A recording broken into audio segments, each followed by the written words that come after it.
quelques instants, entrée libre avec Jean Rochefort.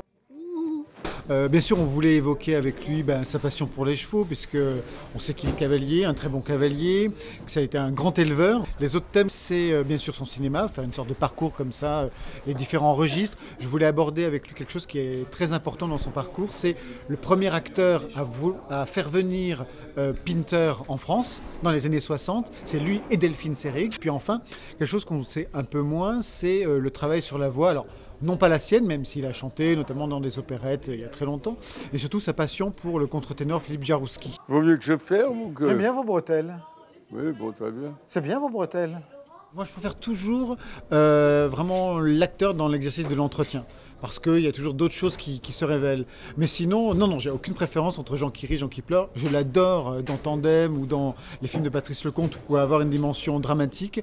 Mais j'avoue que quand on le voit comme ça, grand seigneur, mais complètement battu dans Un éléphant, ça trompe énormément, c'est fait partie de mon enfance. Moi, c'est comme ça que j'ai connu Jean Rochefort. Mais, par exemple, moi, j'ai jamais vu Jean Rochefort au théâtre dans un registre dramatique. C'est pour ça que je voulais qu'on en parle aujourd'hui ensemble. C'est ça, voilà.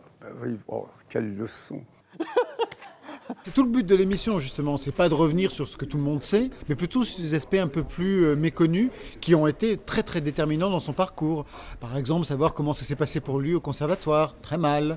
De voir quelle part il a eu dans l'apparition du théâtre de Pinter en France. Voilà, c'est des choses comme ça qui sont intéressantes de mettre en avant. Et allez donc, on voit la ritournelle de la Java de Tremblant et de le piano à bretelles. À chaque fois qu'on l'entend, on a les larmes aux yeux. Eh bien, c'est sur cet extrait de cette chanson qu'on va se quitter. Merci Jean Rochefort d'avoir été notre guide pour cette émission. Mais merci. ça fut un plaisir. Partagez.